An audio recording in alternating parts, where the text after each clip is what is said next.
Bonjour, amis. C'est Martin qui parle.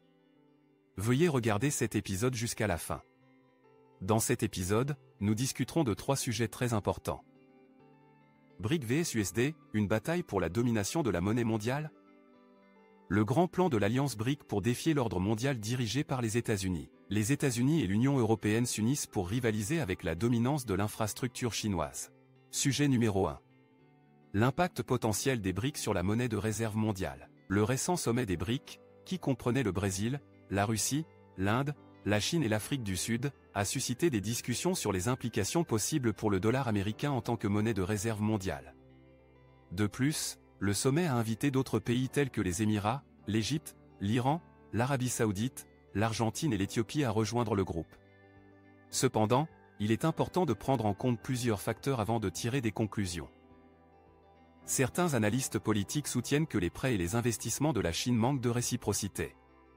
Bien que la Chine soit une puissance économique importante, sa monnaie, le yuan, ne représente que 5% des transactions mondiales, selon la Banque des règlements internationaux. De plus, la Chine et la Russie ont mis en place des contrôles des capitaux, ce qui rend difficile l'établissement d'une monnaie de réserve mondiale sans la libre circulation des capitaux. Une monnaie fiduciaire stable nécessite non seulement des réserves d'or solides, mais aussi la liberté économique, des opportunités d'investissement, la sécurité juridique et un système financier ouvert, transparent et diversifié. De plus, la Chine et la Russie sont des prêteurs exigeants, contrairement à ce que l'on pourrait croire. Certains décideurs des marchés émergents pourraient considérer les partenariats avec la Chine et la Russie comme un moyen facile d'obtenir un soutien financier. Cependant, il est important de noter que les devises des pays invités au sommet des BRIC, dont l'Argentine, l'Égypte, l'Inde, l'Éthiopie et le Brésil, ont connu une dépréciation significative par rapport au dollar américain au cours de la dernière décennie.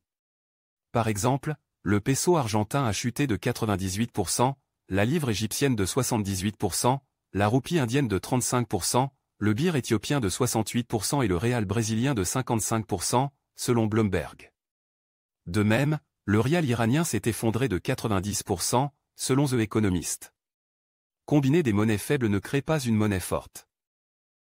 Il est essentiel de souligner que même la performance du rouble russe a été médiocre au cours de la dernière décennie, se dépréciant de 68% par rapport au dollar américain, selon les données de Bloomberg, malgré la relative prudence de la Banque centrale russe. Pour qu'une monnaie fiduciaire soit stable, son émetteur doit en garantir la valeur en tant que réserve, s'assurer qu'elle est acceptée comme moyen de paiement et l'établir comme unité de mesure. La liberté de mouvement des capitaux et des institutions indépendantes garantissant la sécurité juridique tant aux investisseurs nationaux qu'internationaux sont essentielles. Le fait de disposer d'une puissance militaire ne garantit pas une monnaie de réserve mondialement acceptée, comme le montre l'expérience infructueuse de l'Union soviétique avec le kopek. De plus, l'intégration de pays dont les gouvernements prônent des dépenses publiques incontrôlées et des déséquilibres monétaires flagrants est peu susceptible de conduire à une monnaie stable. La zone euro, où la politique fiscale responsable de l'Allemagne a joué un rôle crucial, en est un exemple. Malheureusement, la zone euro et la Banque centrale européenne ont manqué de nombreuses occasions de devenir une véritable alternative au dollar américain en raison de leur tentative d'imiter le système de la Réserve fédérale des États-Unis. Il convient de reconnaître que l'euro a été la monnaie fiduciaire la plus réussie depuis l'ère post-Bretton Woods. Un défi notable pour l'alternative des BRIC réside dans la capacité de la Chine et de la Russie à imposer des restrictions de politique fiscale et monétaire à leurs partenaires. Plusieurs pays ont rejoint le groupe des BRIC en s'attendant à poursuivre l'argent facile et les dépenses incontrôlées. Cependant, s'attendre à ce que d'autres nations supportent les conséquences de leur déséquilibre monétaire n'est pas une approche durable. La Chine pourrait renforcer son contrôle sur ces pays grâce à des politiques monétaires et fiscales rigoureuses. Cependant, il est peu probable que la Chine risque la stabilité et la sécurité de sa population en adoptant un modèle de monnaie partagée. La Chine examine probablement la perte de prudence monétaire de la zone euro et conclut qu'elle ne peut pas prendre le même risque avec ses nouveaux partenaires. Néanmoins, la Chine peut tirer parti de sa puissance financière pour accorder des prêts, développer ses opportunités de croissance nationale et internationale et accéder à des matières premières à faible coût. Dans le scénario actuel, la Chine émerge comme le principal bénéficiaire du sommet des BRIC. Alors que certains pays du groupe peuvent continuer à accumuler des déséquilibres, cette situation pourrait renforcer la position de leadership de la Chine. Cependant, il est difficile de croire que la Chine accepterait de créer une monnaie qui pourrait entraîner des déséquilibres inflationnistes. Pendant ce temps, les États-Unis compromettent potentiellement la crédibilité du dollar américain en générant d'énormes déficits, estimés à 14 billions de dollars d'ici 2030, un nombre croissant de conseillers suggérant une création d'argent illimitée sans risque. Le statut du dollar américain en tant que monnaie la plus largement utilisée dans le monde repose sur la crédibilité fiscale, l'indépendance institutionnelle et la liberté économique. Toute remise en cause de ces atouts pourrait entraîner une perte du statut de monnaie de réserve. Si le dollar américain finit par perdre son statut de monnaie de réserve, cela ne sera probablement pas dû à la concurrence d'une autre monnaie fiduciaire. La tentation pour les gouvernements de réduire le pouvoir d'achat de leur monnaie émise est souvent trop forte. Au lieu de cela, la transition pourrait découler de l'émergence de monnaies indépendantes. En conclusion, l'impact du sommet des BRICS sur le système de monnaie de réserve mondiale reste incertain. Si la Chine se démarque en tant que gagnante potentielle, l'établissement d'une alternative stable au dollar américain doit faire face à des défis considérables. Le rôle des monnaies indépendantes pourrait s'avérer un facteur crucial dans l'avenir des monnaies de réserve mondiale. Il est important d'inviter le public à partager ses réflexions sur ce sujet et de l'encourager à donner son avis dans la section des commentaires. Thème numéro 2. Le grand plan de l'Alliance BRIC pour défier l'ordre mondial dirigé par les États-Unis.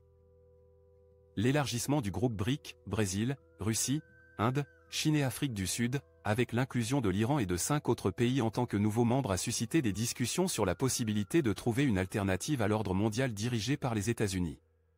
Les médias occidentaux ont offert des réactions diverses à cet élargissement, certains le considérant comme un appel d'attention ou une menace, tandis que d'autres estiment qu'il aura du mal à remettre en question l'influence de l'Occident sur l'économie mondiale. L'évaluation jusqu'à présent est que cet élargissement est principalement cosmétique, manquant de contenu substantiel capable de changer l'ordre mondial. Cependant, il est admis que le potentiel d'ajouter du contenu à l'avenir est indéniable. L'inclusion de l'Iran en tant que membre des BRIC, aux côtés d'autres pays en développement et de puissances intermédiaires qui ont résisté aux sanctions occidentales contre la Russie, attire l'attention sur l'émergence du « Sud global ». Les observateurs sont curieux de savoir si ces pays vont se ranger du côté de la Chine et de la Russie pour rechercher des alternatives à l'ordre international dirigé par les États-Unis. Initialement, on s'attendait à ce que l'Inde et le Brésil s'opposent à une approche anti-Occident dans l'élargissement du groupe, mais la liste finale des nouveaux membres a dépassé les attentes. Cela suggère que l'Inde et le Brésil ont réussi à renforcer leur pouvoir de négociation au sein des BRIC, maintenant un équilibre entre la Chine, la Russie et l'Occident.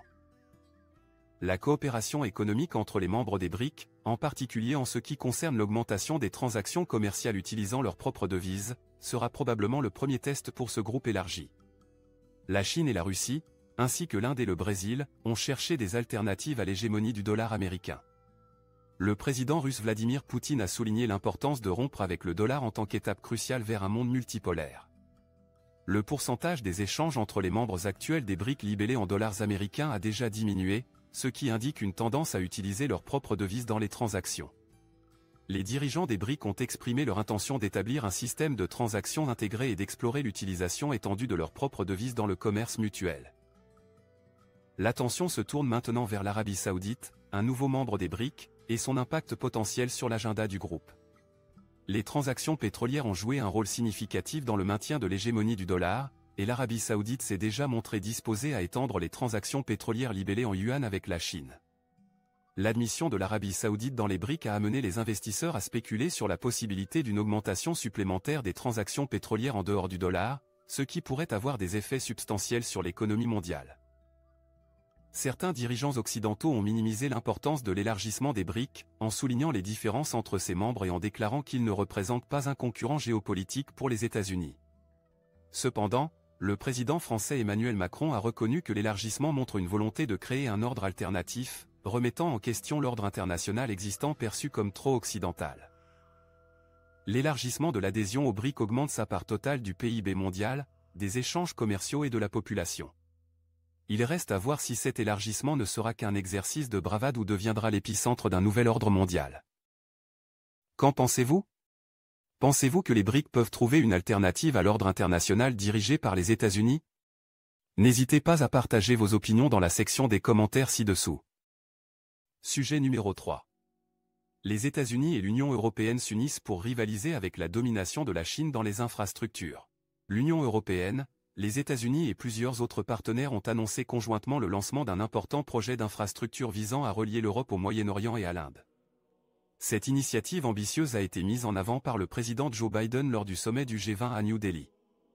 La présidente de la Commission européenne, Ursula von der Leyen, a qualifié le projet des historiques et a souligné que la simple introduction d'une liaison ferroviaire améliorerait considérablement les échanges entre l'Union européenne et l'Inde, les augmentant de 40%.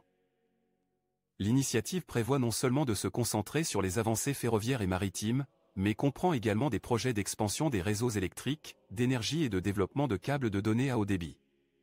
De plus, le projet envisage la construction de pipelines depuis Israël, permettant la livraison d'hydrogène propre en Europe. Les États-Unis, l'Union européenne, l'Inde, l'Arabie saoudite et les Émirats arabes unis ont approuvé une déclaration d'intention pour cette initiative, appelée le Corridor économique Inde-Moyen-Orient-Europe. La Maison-Blanche a exprimé l'espoir que cette entreprise massive favorisera la croissance économique, attirera de nouveaux investissements et favorisera l'intégration régionale avancée. Leur vision comprend la promotion des échanges et de la production existants, le renforcement de la sécurité alimentaire et des chaînes d'approvisionnement, et la création d'emplois de qualité.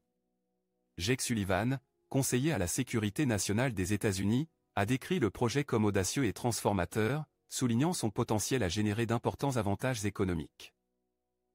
Il est à noter que le portail d'information Axios avait précédemment signalé que contenir l'influence chinoise au Moyen-Orient figurait parmi les initiatives clés poursuivies par Washington. L'initiative Belt and Road lancée par Beijing a vu la Chine soutenir des projets d'infrastructures dans le monde entier, signant de nombreux accords avec presque tous les États arabes. L'influence diplomatique et stratégique grandissante que la Chine a acquise grâce à ces projets inquiète depuis longtemps les États-Unis et l'Union européenne. Cependant, la prise de conscience récente des vulnérabilités mises en exergue par les chaînes d'approvisionnement mondiales pendant la pandémie de Covid-19 et les tensions géopolitiques croissantes entre Beijing et les puissances occidentales ont alimenté davantage les inquiétudes. À la lumière de ces développements, nous invitons notre public à partager leurs réflexions sur le sujet. Quelles pourraient être les implications de ce projet d'infrastructure sur le paysage géopolitique? Y a-t-il des inconvénients ou des avantages potentiels qui viennent à l'esprit? Nous vous encourageons à partager vos opinions dans la section des commentaires ci-dessous.